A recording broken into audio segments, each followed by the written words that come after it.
الله الرحمن الرحيم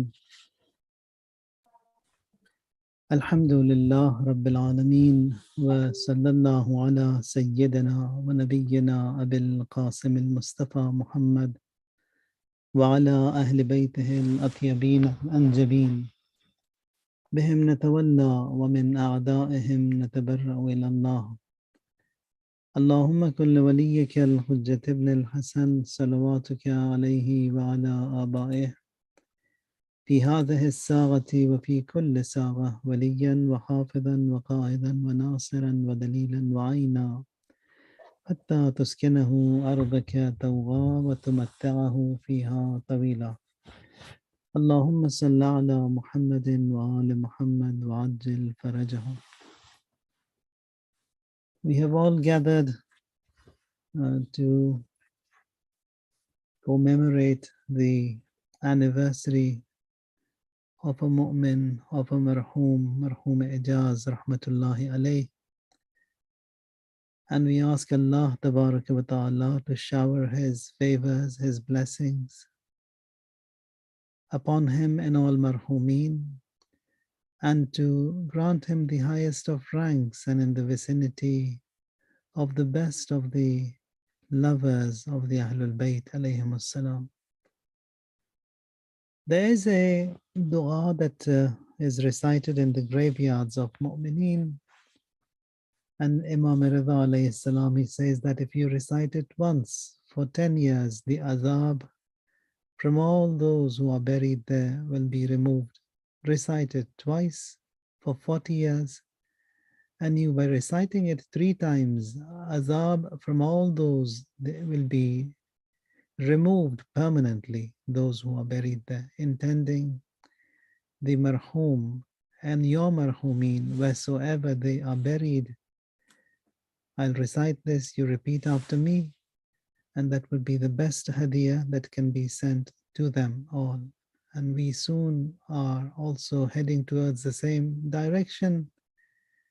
And Quran teaches us that if you remember them, there will be others who will remember you. Allahumma salli ala Muhammadin wa ala Muhammad ma damatis salawat. Wa salli ala Muhammadin wa ala Muhammad ma damatil barakat.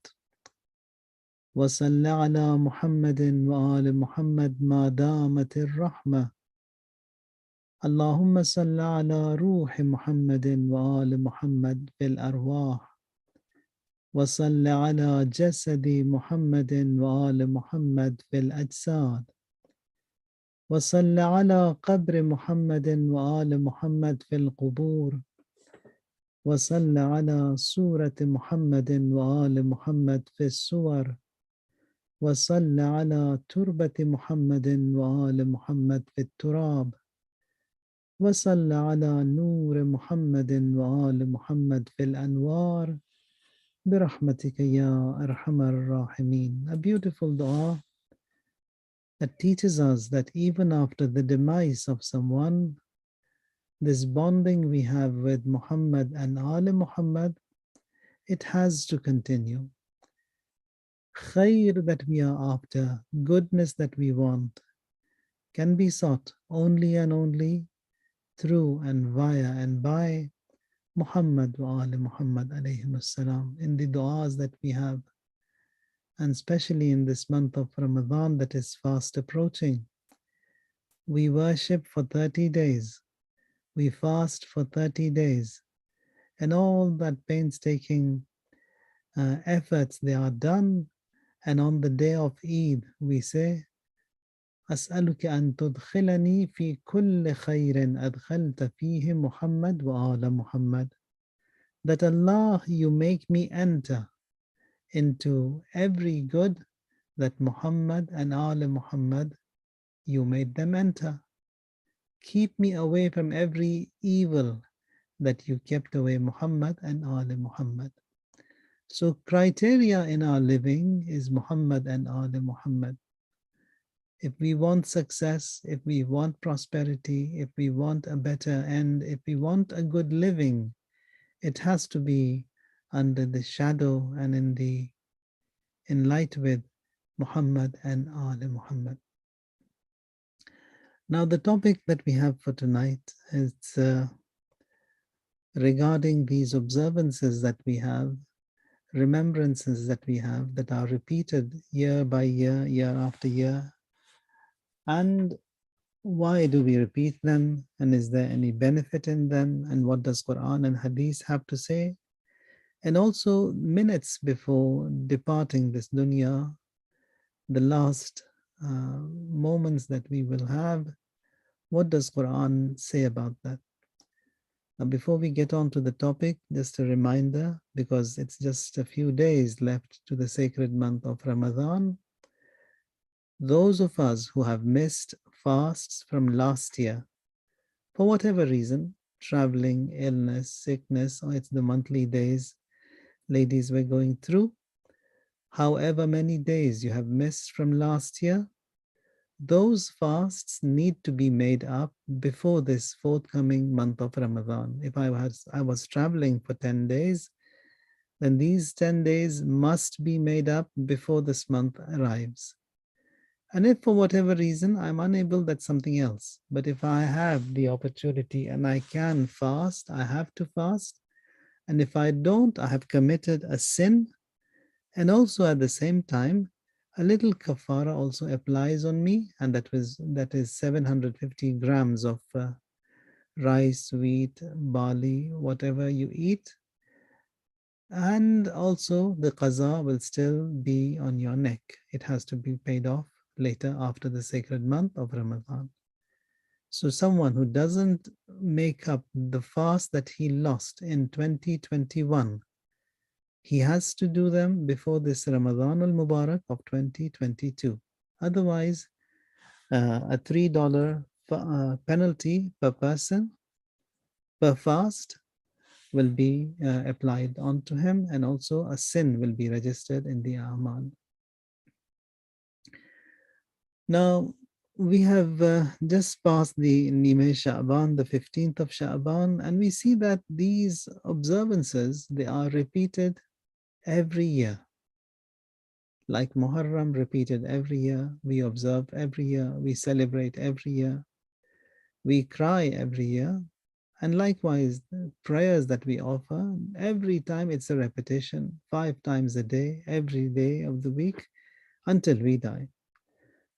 So one of these celebrations we celebrate should be repeated every year. Why should it be repeated? Now, someone who is born, we celebrate his birth once because he was born. But what is the repetition for? Why do we need to repeat those birthdays that we celebrate every year? Some things have to be repeated. Quran has an ayah in Surah Al-Maryam. There the Almighty Allah, He says, وَالسَّلَامُ عَلَيَّ يَوْمَ وُلِدْتُ وَيَوْمَ أَمُوتُ وَيَوْمَ أُبْعَثُ حَيًّا. That is, salam be upon me the day I was born, the day I shall die, وَيَوْمَ أُبْعَثُ حَيًّا, and the day I will be resurrected. So we have two ayahs in Quran that are related to Prophet Isa alayhi salam and Prophet Yahya alayhi salam. There are many similarities between these two prophets, Prophet Isa and Prophet Yahya. They are first cousins, born in the same time. They've been a prophet of Allah during the same era. One of them is Ulul Azm, the other is not. To one Sharia was given, the other is not. One is very jolly, very happy, Prophet Isa. Prophet Yahya is always worried and crying and mahzoon, sad and sorrow. So both of them at the same time. And the ayah also talks about both of them. They celebrate what? Yawma wulidtu, the day I was born. Wa yawma amutu, or yawma yamutu, the day he will die, or I shall die. Wa yawma ub'athu hayya, and the day I will be resurrected.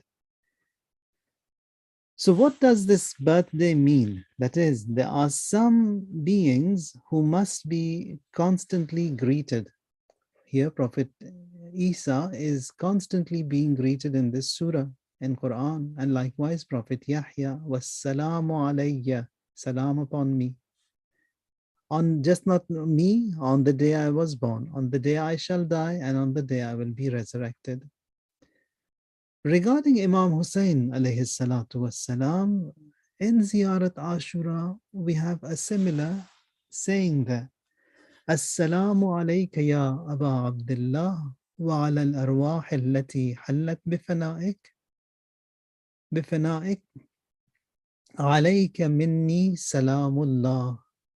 That is, salam be upon you, ya Aba Abdullah, and on the souls that clustered around you. And upon you be my salam, abadan ma baqit.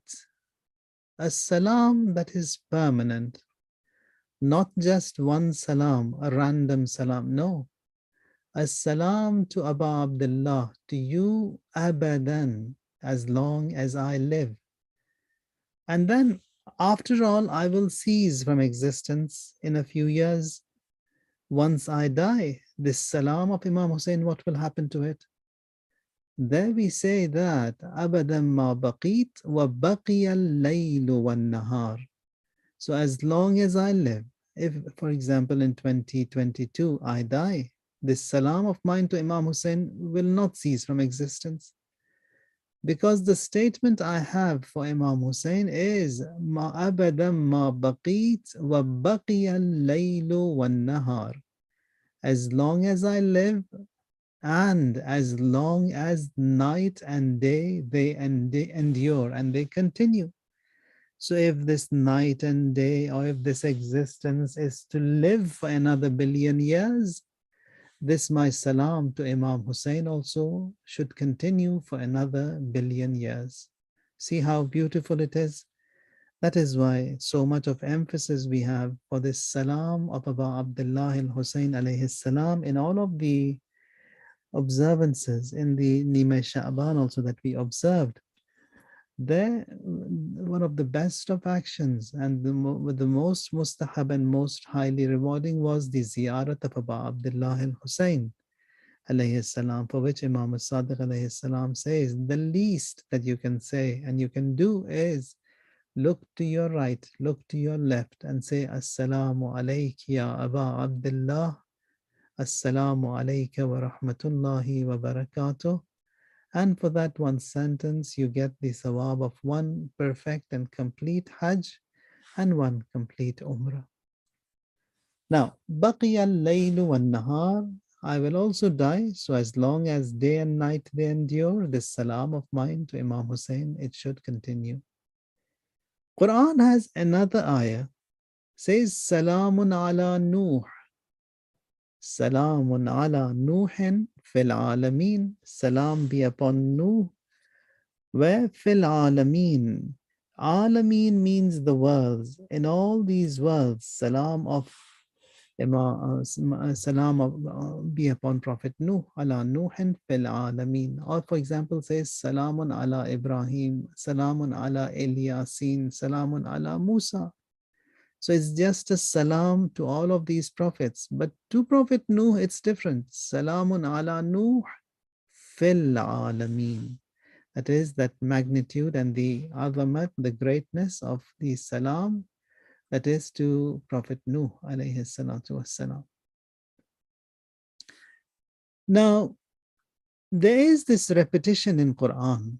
May that be regarding these salams, greetings that we have towards the prophets, or even when it comes to issues or amal, observances, worship, servitude, there is a repetition, and that repetition is required. For example, one of the ayat that is repeated 32 or 33 times in Surah Ar-Rahman, in just one surah, فَبِأَيِّ آلَاءِ رَبِّكُمَا تُكَذِّبَانِ, which means that which of the blessings of your Lord will you do, that is man and jinn, will you deny? So فَبِأَيِّ آلَاءِ رَبِّكُمَا تُكَذِّبَانِ has been repeated, and there is an emphasis on that repetition. Prayers that we offer, they are repeated. Bismillah ar-Rahman ar-Rahim. This Rahman and Rahim that we have in Surah Al-Hamd and Bismillah, it is repeated so many times. Bismillah ar-Rahman ar-Rahim is repeated at least 20 times every day. So this tikrar or this repetition, it is important. It is important. Now all these wajibat that we have for each day, now we are moving towards takamul, towards perfection. And a person, to get to that takamul, to get to that perfection, he has to move every step, every day, every prayer. Only then will he arrive at that high rank of kamal. Now amidst this passage of time and amidst this journey that we will be embarking, we have embarked on, after all these everyday worships and ibadat and du'as and ziyarats, we come to a point, and that point will be that point of whatever perfection we have gained. But to get to that point, this daily slow process is required. No one can bypass by saying that, no, we don't want to do it, we don't want to pray, we don't want to fast, we don't want to observe anything, but still we want to get there. You will never get there. In our day-to-day life, in all our businesses, in studies, in schools, a child, he has to do good in his grade 1 to get to grade 2, to do good in grade 2 to get to grade 3, and likewise, if he doesn't do good in any of these grades, then he will never benefit from the higher grade. The same thing is in this field that we are in the fields of spirituality, in the fields of morality, in getting to the heaven also, it's the same process. So we cannot bypass. Yeah, sometimes Allah Tabaraka wa Ta'ala, what He does is that in this slow process, when He sees that the person, he is sincere, He drags him towards Him. But those jazba or those bonuses, we don't know when we will be blessed with them, as to whether or not we will be blessed with them or not. So we don't work for those bonuses. We work for the uh, average or the monthly or the weekly paycheck that we get. And then if there are any bonuses, that is something between us and the employer. If the employer is happy with me, he will give me bonuses. If he's not, he won't. It's just going to be the regular pace. So in these bonuses also, here, there are three things that will give you bonuses. It's these mustahabbat, doing them, makruhat, refraining from them, and people, just respect them. So we don't know who that person is. Maybe he is a waliyullah and who I'm going to offend, as a result of which I will be the loser. I'll lose all those bonuses. Maybe this mustahab that I am doing is what will please the Almighty Allah, and I will get the bonuses in return. Maybe this makruh that I am putting it away and putting it aside, not doing it, is what is going to make my Lord happy, as a result of which He is going to give me all those bonuses. So bonuses over here means that jazba. Jazba means a flash. To Allah, Allah to Prophet Musa alayhi salam, He gave that jazba. To Rasulullah, He gave that jazba. To some people, He gives that bonus, that jazba, that on a fast track, they are taken to Allah wa ta'ala in a blink of an eye. But to get to that jazba and to reach our destination in a blink of an eye, that space is required, that slow and the gradual process is required, that repetition is required. All 5 times prayers are required, observing hijab, observing taharat, observing halal and haram. All of that is required for us to get to that destination. And if you want that special bonus, then a little more is required. Then Allah also drags and pulls us towards Him. So this need of repetition and continuation in all these religious occasions, it's beautiful and it is required. And it educates us, it blossoms us. There is an education and there is an upbringing, both of them can be sought. Now, for example, there is a hadith. It says that أفضل الجهاد كلمة عدل عند إمام جائر. Amir al-Mu'mineen Ali alayhi salam, he says that is the best of jihad is to say a word, that is a word of justice, a word of goodness, and the imam in Jair, by an imam, by a ruler who is a bully, who is an oppressor. Now, that is the best of jihad. I may be saying so many things in my own circle, that is easy. But saying the same thing before someone who is a zalim, who is an oppressor, Amir al-Mu'mineen says this one is the best of jihad. Not that when you sit in your own circle and you talk, that is easy, that you can do, anyone can do it. But having that courage and speaking openly and abruptly in front of a zalim, that is the best of jihad. Afdalul jihad. Now, for example, to understand this a little bit better, water on the day of Ashura, the price of that water was worth 1 billion or even billions because there was no water. If someone provided water to Imam Hussein on that day, that was a big bonus that he would have got because the price of that water over there is that high.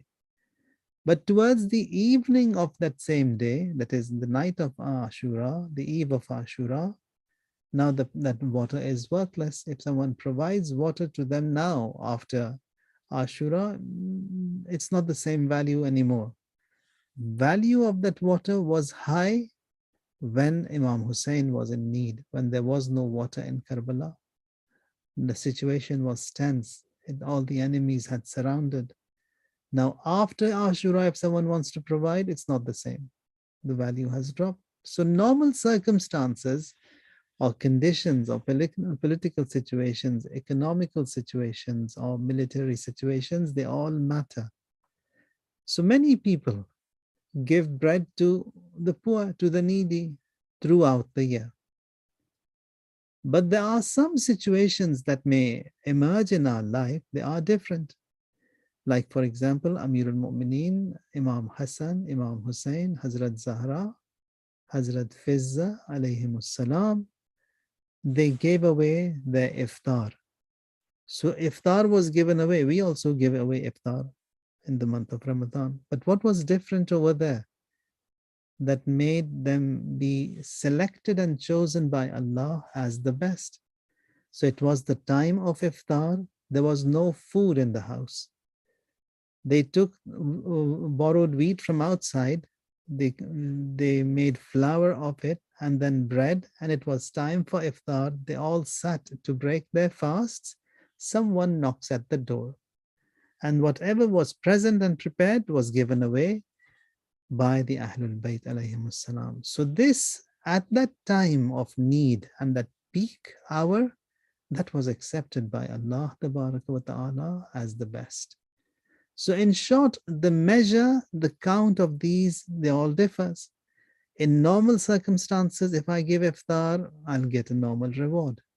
In extraordinary circumstances, that is when I am in need myself, I don't have anything myself. That's why in Sadr, people used to come to Rasulullah that I am in need, I'm having problems, what do I do? Rasulullah said, give sadaqah. This person, he says, I don't have anything to give as sadaqah. He says, give sadaqah from whatever you don't have. So equations and measures that we have in Islam, they are different, especially when it comes to getting these bonuses. Here, ikhlas is required, sincerity is required. Amir al-Mu'mineen and the household were in need. They had got that food, borrowed that wheat from outside, and then now that they want to eat, someone else is in need. So they gave away to that person who is in need, and Allah, He loved that job and the task of the Ahlul Bayt alayhimus salam. Or for example, night prayers. So many offer night prayers. Some what they do is that before they go to bed, they offer them so that they don't miss that in the morning. So this is easy. But more rewarding is what Quran says, that you go to sleep and then amidst your sleep, you put away your sleep, تَتَجَافَى جُنُوبُهُمْ, that is, you put away that sleep, get up, perform wuzu, and then you say your night prayers. So you've done the same night prayers before going to bed, you've done the same night prayers, putting away your sleep, and then giving importance and saying labbaik to the Almighty. So there's a big difference between the two prayers. So the second one, that we were asleep and we love that cozy sleep, and we put away that bed and the pillow, and then we get up and to offer prayers, that is more rewarding. Or for example, uh, people, there's another ayah in Quran that the Christians came to Prophet Isa, and they said to Prophet Isa that ask Allah to send us food, to send us a package or a bowl from the sky, so that we also, in thanks and gratitude, we keep on repeating this thanksgiving every year for what Allah bestowed upon us. تَكُونُ لَنَا عِيدًا لِأَوَّلِنَا وَآخِرِنَا. So awwalina wa akhirina, that Prophet Isa asked Allah to send down a table, a bowl of food, so that we see the miracle in reality with our own eyes. And also that could be a blessing and a means of Eid to celebrate. لِأَوَّلِنَا وَآخِرِنَا means that repetition will be there. You do that, we'll also keep on continuing to thank the Almighty Allah. So repetition is there. And Quran also has, on many occasions, has mentioned فَذَكِّرْ إِن نَفَعَتِ الذِّكْرَى. فَذَكِّرْ means admonish, means that remind. فَذَكِّرْ إِن نَفَعَتِ الذِّكْرَى. This repetition, these reminders, these revisions, they are beneficial. Likewise, this bay'at that we have, bay'at, it's from bay'. Bay' in Arabic means to sell. So bay'at that we have with Imam Mahdi alayhi salam, this allegiance that we have with the Imam, or this ziyaratul ahd or dua al ahd that we recite, which is a pledge of allegiance to the Imam alayhi salam. So what does this allegiance mean over here? It means selling. Bay' means to sell, to trade. So I'm trading with my leader, with my master, with my Imam. So what is the trade? What is the deal I have? I say my life, my property, the talents, the abilities, the power, the might that I have, all of that will be at your service, at your disposal. You are under the protection of the Almighty Allah. You are the guide. You are the protection of the religion, of the creed, of honor. So all of this is with you. Because everything is with you, I also trade with you, deal with you. I want to be with you. So when I say silmun liman salamakum wa harbun liman harabakum, so that is the pledge of allegiance that I have. Silmun liman salamakum.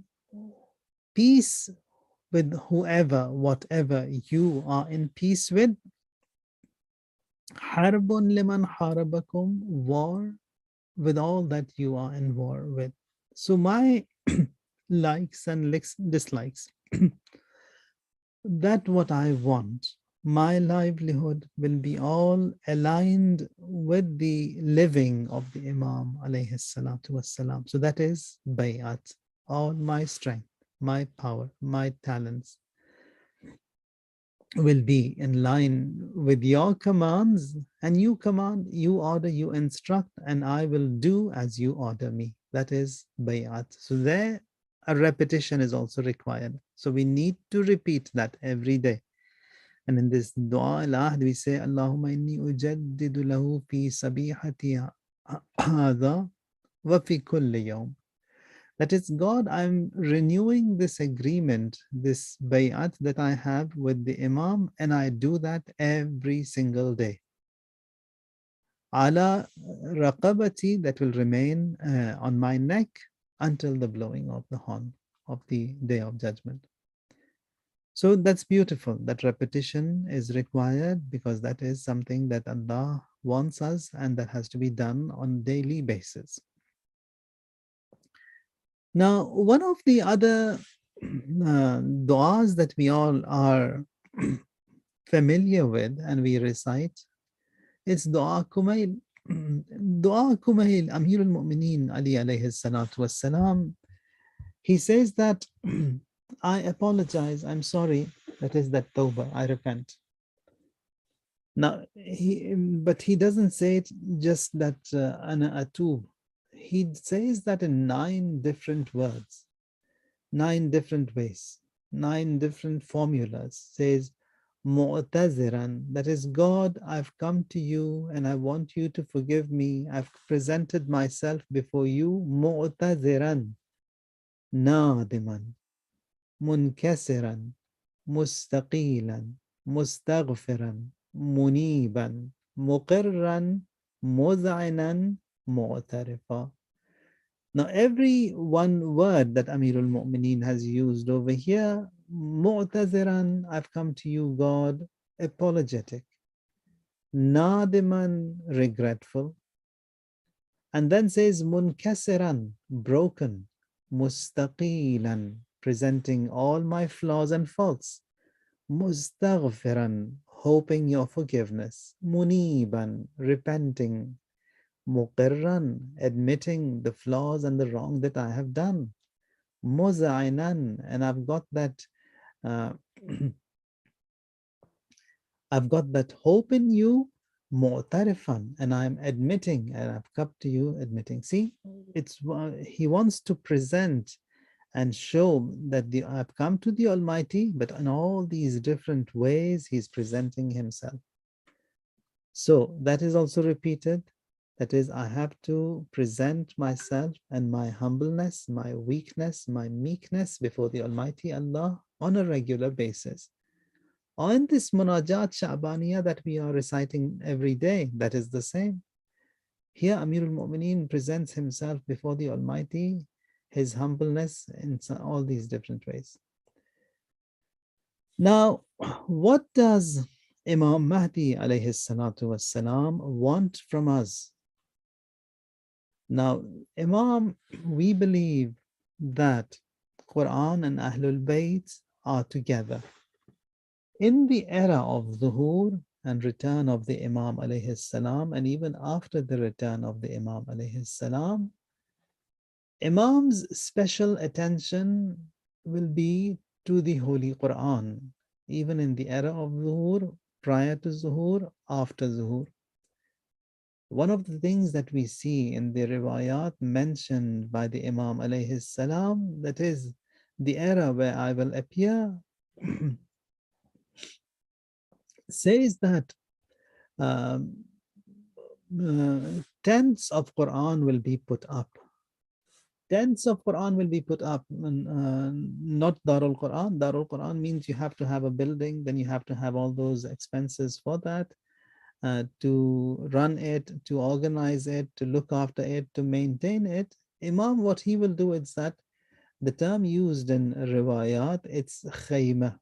Khayma means tents. Tents will be put up because tent is easy, just a piece of cloth, and then you put up a tent, and people will be learning Quran in those tents in the era of Zuhur. So that is the first assignment, or one of the first assignments that Imam has, that people have to be bonded with Quran. That is recitation of Quran, understanding Quran, and all that is beautiful. And giving importance to Quran, especially in this month of Ramadan that is fast approaching. Allah, the Merciful, He says that you recite only one ayah, say Qul huwa Allahu ahad, you get the reward of one complete Quran only for that one ayah, because it is my month, it is my book, and I'm the one who's going to give you that reward for that much. And especially when it comes towards the Layali Qadr, etc., that Sawab also, it intensifies, it increases. So Imam Mahdi alayhi salatu wassalam, among the first and the initial tasks of his in the era of Zuhur is that he will put up tents, and in those tents people will be learning Quran worldwide, and that is that first task of Imam Mahdi alayhi salatu wassalam. Now, one of the other things that the other talks that we have for tonight is the last moments that people will be going through, especially at the time of death.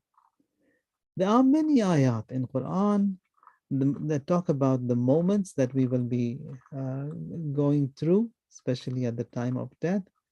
And Amir al-Mu'mineen was asked that in one of the khutbahs that he has in Nahj al-Balagha, that can you explain to us death and the moments that we will be seeing, especially at the time of death. Imam says, فَغَيْرُ مَوْصُوفٍ مَا نَزَلَ بِهِمْ. Amir al-Mu'mineen is Amir al-Bayan, Imam al-Bayan. There is no one like Amir al-Mu'mineen in speech, no one. Amir al-Mu'mineen, he says that غَيْرُ مَوْصُوف, death, it cannot be described what is going to unfold before that person who is departing. When Amir al-Mu'mineen says it cannot be explained and defined, now this is that very Amir al-Mu'mineen, one day people, they came to him and they said that, can you speak? And without any word having any nuqta in it. Imam delivered a sermon with no nuqtas in it. Another person, he comes and says that, can you speak or deliver a sermon without alif in it, the letter alif in it? He delivered a complete sermon and the entire sermon has no alif in it. Now that is an alif, one of the vowel letters. We cannot even have a word or a sentence without these nuqtas or alif. No matter how much we think, no, we can't do it. Impossible for us to do it. Amirul Mu'mineen has done it. And regarding this bayan and the eloquence of Imam Ali alayhi salatu wassalam, Ibn Abil Hadid, the Mufassir of Nahj al-Balagha, from among the Ahlul Sunnah, he says that this sermon of Amir al-Mu'mineen that doesn't have an alif in it, I've read it 1,000 times. And he says that I wish every Arab professor, every Arab writer, he recites this sermon and then falls into sajda. So it's a big claim from someone who is not a Shia to ask the Sunni professors and ulama and writers to read that khutbah and to fall in sajda. And they said that how and why should we fall in sajda before that khutbah? Says just like some of the ayat of Quran that we have, Allah has those ayat and then we have to bow down in sajda because of the greatness of that sign and ayah. Says this khutbah of Amir al-Mu'mineen is such great. Now, Amir al-Mu'mineen, with all this greatness, when someone asks him about death and the moments that people will go through, he says that it's difficult, cannot be explained. Now then he continues with the khutbah. Says that ma nazala bihim, that is what is going to unfold upon them, cannot be described. Ijtama'at alayhim sakratul maut, that is death puts so much pressure on man that he loses his senses, he loses his balance. Sakra that we have in Quran, it means a state of drunkenness or a state of intoxication. Drunk is someone who is no longer in his senses, he is no longer balanced, he falls apart, sometimes this side, sometimes that side. Here Imam says, Sakratul Maut, that state of drunkenness is such that this person who is leaving this world, he falls, he just loses his balance. Sakratul Mauti wa Hasratul Faut. Sakratul Maut, it's the state of drunkenness or because of state of losing the balance because of death, wa hasratul faut, and the regret of losing. Regret of losing what? That is, he sees all those things that he loved for a lifetime: spouse, children, money, cars, houses, titles, positions, ranks, the things that he Liked, everything is there. Hasratul Faut, that I'm losing and leaving behind, all of that. Sakratul Maut, that is that state of death that is going to be on me. And then Imam says, فَفَتَرَتْ لَهَا أَطْرَافُهُمْ, his body, it starts to relax. تَغَيَّرَتْ لَهَا أَلْوَانُهُمْ, his face also turns pale. May Allah make this journey that we have, onward journey, easy. And Allah make the moments of death the sweetest moments of our life. And in those moments where we will be in need, definitely we will be in need, this mahabbat and bonding that we have with Quran and Ahlul Bayt alayhim salam never be seized away from us. Imam says that his face turns pale. ثم ازداد الموت ولوجا, then the soul separates. Now ثم ازداد الموت ولوجا, wuluj in Arabic means to pierce, to insert. Wuluj, that is, in Quran also we've got tulijul layla fin nahar, that is the day, it gets into the night gets into the day, that is wuluj. So here says that wuluj, thumma zdad al-maut wulujan, that is death, it penetrates into us. And فحيل بين أحدهم وبين منطقه, and it between him and between them and whatever he has, this death, it separates and becomes a barrier between him and his tongue, meaning that he can no longer speak. His eyes, they still work. He looks, he sees. His hearing also still continues to hear. And eyes, they are that last organ of the human body that will cease from existence. That is the eye, it is a witness all the way until the end. Sees that the soul is departing, death is penetrating, starting from the feet, coming towards the chest, and then Hatta idha balagat al-taraqi, where Quran in Surah Al-Qiyamah says, taraqi are these two bones, tarquwa, are these two bones. The soul reaches here, and from here it is about to leave, and the eyes, they are still watching and they are seeing. And for hearing, Hadith says that 3 days after the demise of a person, the hearing, it is still active and he can still hear whatever is happening around. فَحِيلَ بَيْنَ أَحَدِهِمْ وَبَيْنَ مَنْطِقِهِ, and then between him and all his senses, there is a separation. يَسْمَعْ بِأُذُنِهِ, and he hears with his ears, hears the words, his intellect is still intact, his intellect is also working. وَبَقَاءٍ مِّن لُبِّهِ, that is his mind, his eyes, his ears work, he sees, but he cannot hear, he cannot answer. Now in these ventilators, that when patients are put on ventilator, they say that he is not responding. Yeah, body is not responding, but in reality, his senses are still there. That is something that we cannot relate with him, but he can see, he can hear, although he is under all that sedation. But even then, he can hear, he can see the realities, the haqa'iq, the facts that are happening before him. Now, the Quran, regarding these moments before death or minutes before departure, says, إِنَّ الَّذِينَ تَوَفَّاهُمُ الْمَلَائِكَةُ ظَالِمِي أَنفُسِهِمْ قَالُوا فِيمَ كُنْتُمْ, says that indeed those whom the angels take away while they are wronging themselves, they ask, what state were you in? What were you doing? Now these people, in reply, they would say that قَالُوا كُنَّا مُسْتَضْعَفِينَ, that we were weak, we were the oppressed in the land. That is, I could not learn. Mustad'af means someone who is weak financially, who is weak materially, and also we've got a mustad'af who is weak in deen. Mustad'af in deen, people who could not learn, who could not understand, who could not get acquainted with deen.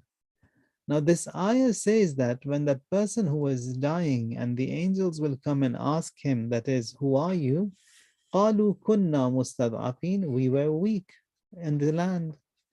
The angels would say, قَالُوا أَلَمْ تَكُنْ أَرْضُ اللَّهِ وَاسِعَةً, was not Allah's land and this world wide enough, vast enough?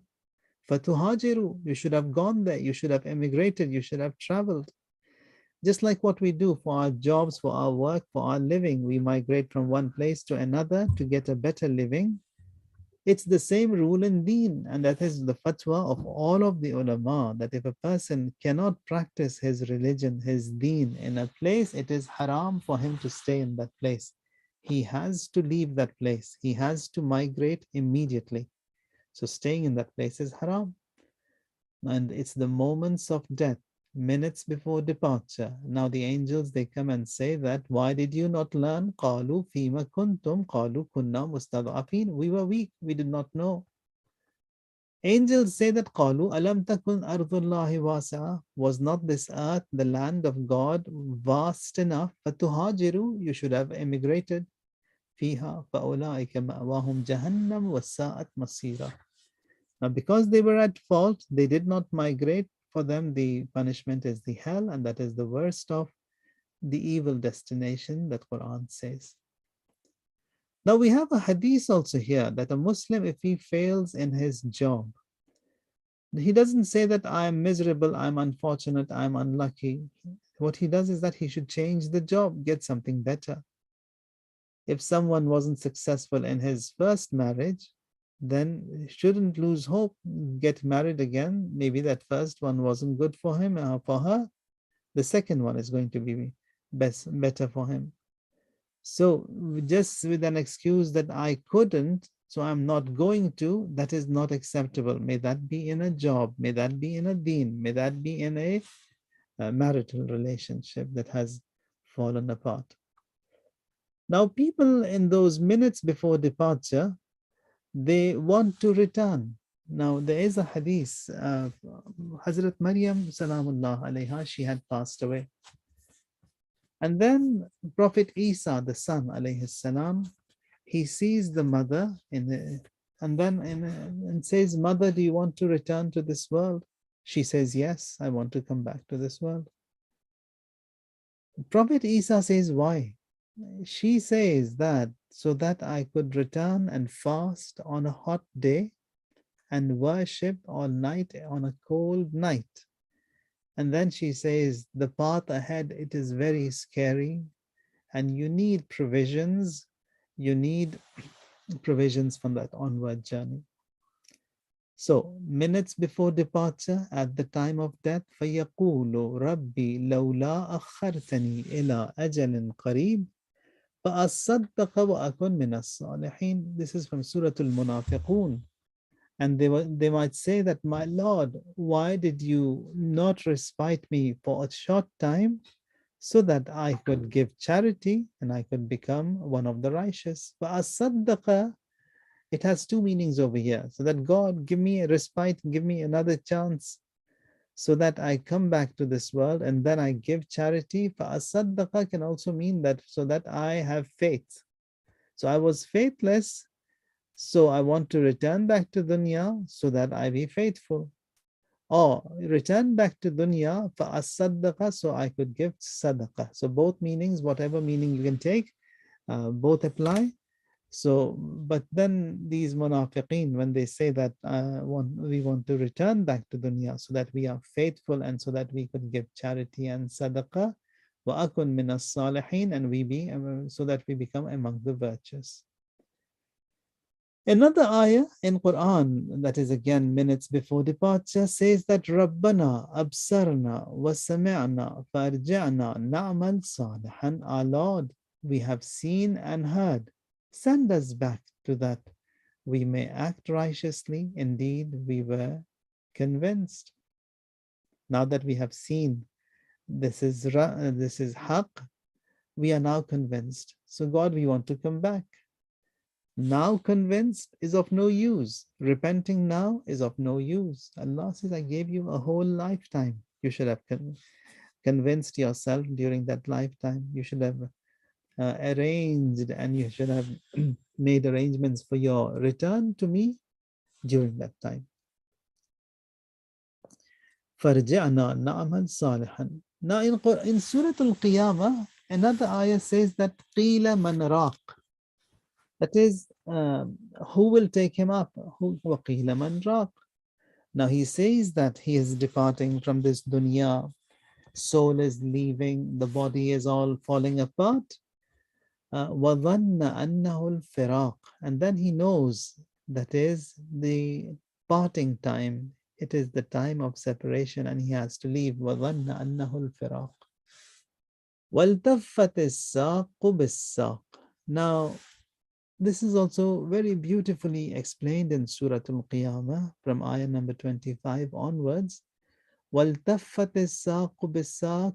That is, each shank, it clasps the other shank. So the muscles that we have in our feet that are holding the legs, they just fall apart. They collapse. They fall apart.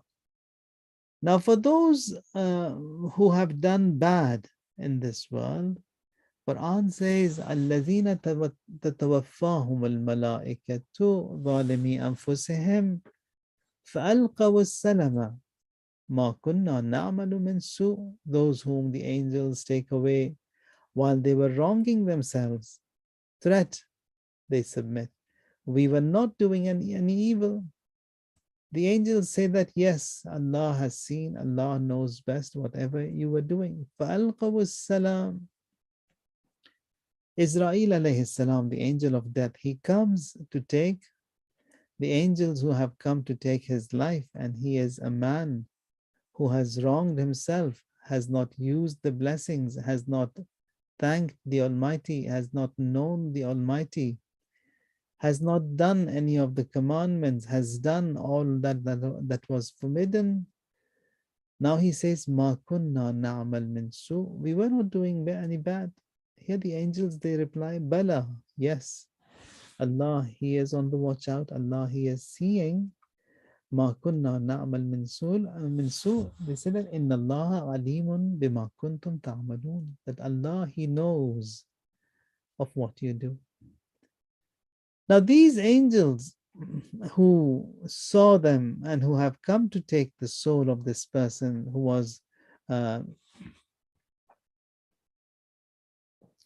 was doing bad, now says, Basitu aydihim akhriju anfusahum. To some, the angels would come and beat them up to take their souls. To some, the angels will come and greet them and saying that with salam and take their soul.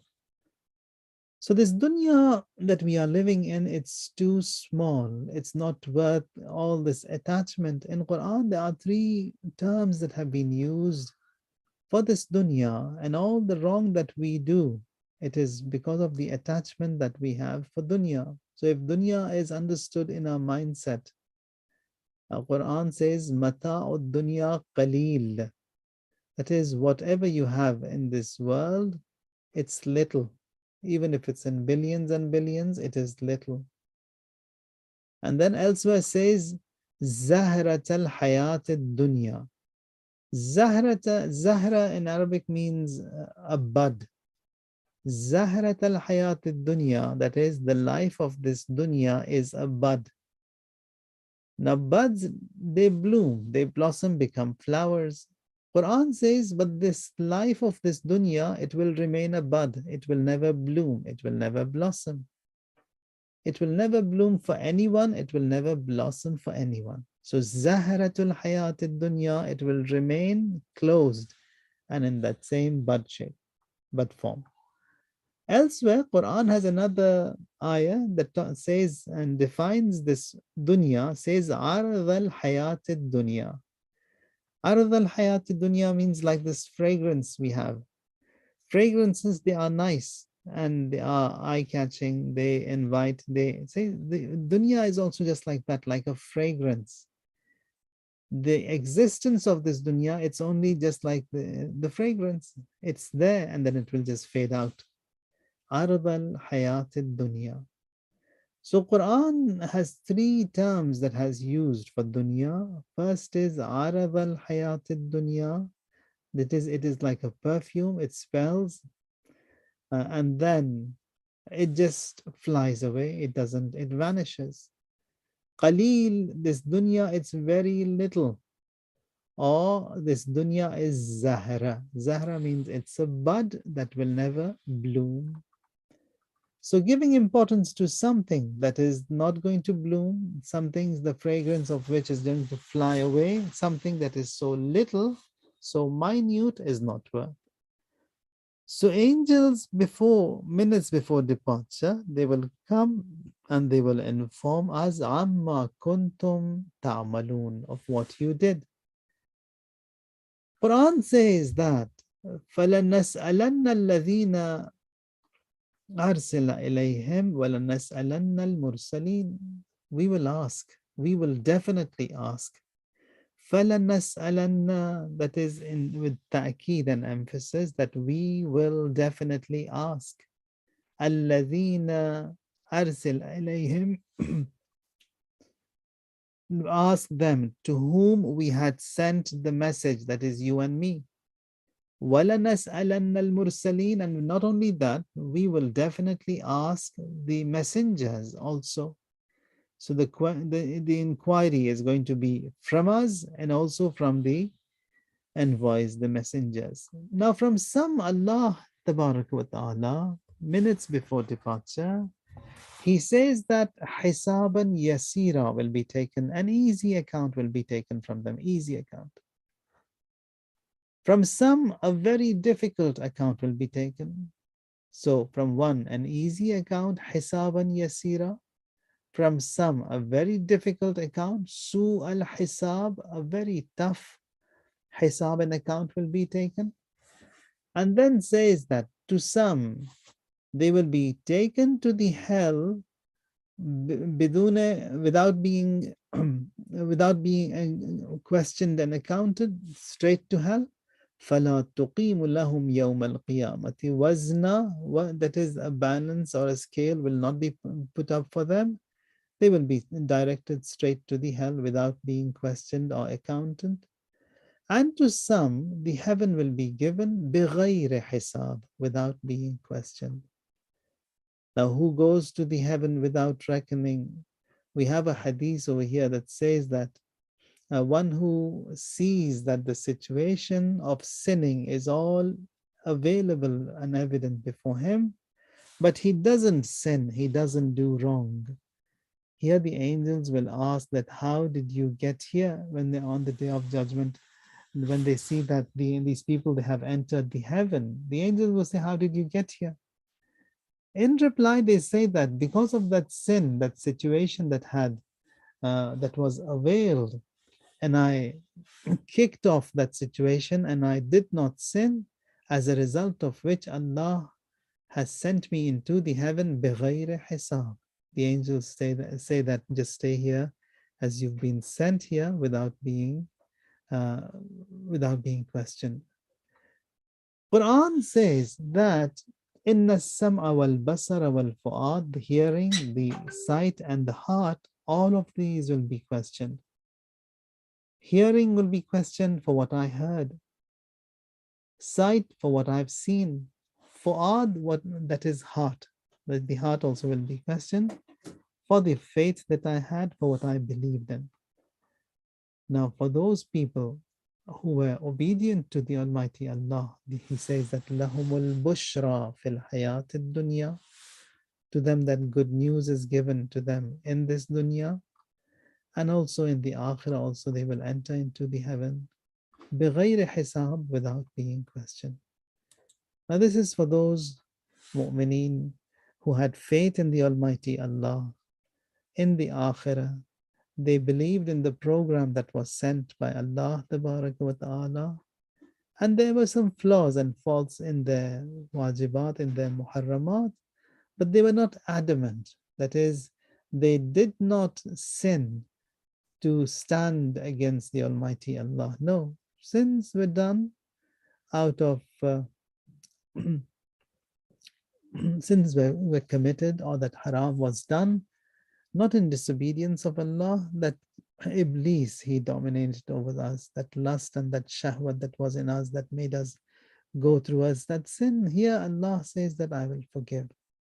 Now when Allah Tabarak wa Ta'ala, when He forgives, and a sincere repentance was there from us also, He says that on the day of judgment, when you see your accounts and your statement of account, and you've got all these cards, just like these WhatsApp messages, sometimes when you delete the message from the other side, you get a scar over there. All that we have, we've done so much of bad, we have repented. Now that we have repented, there are these scars and the action report. So, what about these scars? People, when they see the statement of account and then all these scars are there, they would know that there was something bad that I had done, as a result of which this trace and this has remained. Allah says, I will not even leave that scar and that trace. I will change it into good, into hasanat. Hasanat that you haven't done. I will reinstate those scars with hasanat that you haven't done. That is who Allah, who is Arhamur Rahimeen. Allah Tabarak wa Ta'ala, who is such gracious and such forgiving, especially towards the mu'mineen. And who are the mu'mineen? Mu'mineen, they are the ones who are successful. قد أفلح المؤمنون الذين هم في صلاتهم خاشعون. They are those who keep up prayer, they are mindful of their salat, they are mindful of their wajibat, and they have this bond and muhabbat with Quran and the Ahlul Bayt alayhim salam. They are the ones who are successful. It is Thursday and it is the night of Aba Abdullah al Hussein alayhi salam. And there the riwayat says that someone who pays a visit to Aba Abdullah on a night like tonight, Thursday night, is like shaking hands with all the prophets, 124,000 prophets. That much of an ajr, that much of a reward is there for this ziyarat of Thursday. Or says that if someone wants to meet God there on a night like tonight, he visits Karbala and he has a ziyarat of Abu Abdullah and Hussein alayhi salam. Now, Imam al-Asr alayhi salam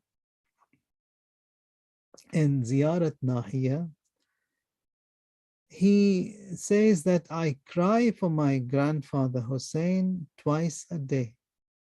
And it's not just a cry, it's a cry with tears of blood that are shed for my grandfather Hussein. Here, Zainab Kubra Salamullah alayha, she continues with the same legacy and the same tasks of Abu Abdullah al-Hussein alayhi salam. On the 9th of Muharram, that night, Imam Hussein, with his sword in his hand, he clears up all the thorns and bushes that were around the tent, behind the tents. Zainab Kubra asked that, Ya Abu Abdullah, what are you doing? Imam says, tomorrow there's going to be an ambush here when these tents will be set ablaze and children will be running around. I don't want those children to get hurt. And on the day of Ashura, now this Zainab Kubra has the same task on her. She has the sword like Abu Abdullah al-Hussein had, and now she is carrying the same task that Abu Abdullah did. That is clearing the bushes so that children, they are at rest, at peace. Zainab Kubra, on that day of Ashura, when she sees that Abu Abdullah al-Hussein has fallen to the ground, ثم خرجت زينب من الفسطاط وهي تنادي وأخاه. She comes out of the tent and calling and wailing, brother, Ya Sayyidah wa Ahla Baytah, ليت السماء أطبقت على الأرض. I wish the sky had fallen on the earth, and I wish these mountains, they had all shattered. اليوم مات جدي اليوم ماتت أمي. And then today my mother died, today my father died. She comes by this group of Muslims who are fighting Abu Abdullah. She stands there and says, Ayuqtalu Abu Abdullah wa anta tanzuru ilay? Abu Abdullah be killed and you look at him? That is Zainab Kubra, who brings back Abu Abdullah for a few moments before his demise and departure from this dunya. إلهي بحق الزهراء وأبيها وبعلها وبنيها والسر المستودع فيها يا الله يا الله يا الله يا الله يا الله يا الله يا الله يا الله يا الله يا الله اللهم أحينا حياة محمد وآل محمد وأمتنا ممات محمد وآل محمد اللهم ارزقنا في الدنيا زيارة محمد وآل محمد وفي الآخرة شفاعة محمد وآل محمد. May Allah grant higher and higher ranks to this marhoom and all marhoomin. Forgive him and forgive us all. Between us, Quran and Ahlul Bayt never ever come across a moment of separation. Ya Allah, this marhoom of ours, this Aziz of ours, be the guest of Abu Abdullah al-Hussein tonight. And for all those who have remained from his family, Allah give them ajr and sabr, and the best of rewards be given to every one of them. Wa'ajil fi faraji maulana sahib az-zaman. Allahumma salli ala Muhammad wa ala Muhammad wa'ajil faraja. اللهم صل على محمد وآل محمد وعجل فرجهم. सूरह फातिहा तमाम मरहूमीन के लिए बिस्मिल्लाह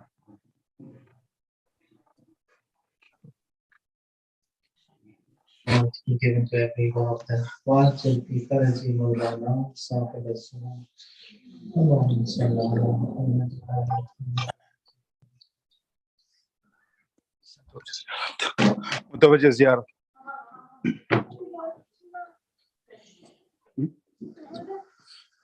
السلام عليك يا رسول الله. السلام عليك يا أمير المؤمنين. السلام عليك يا فاطمة الزهراء سيدة النساء العالمين. السلام عليك يا أبا محمد حسن بن علي المجتبى. السلام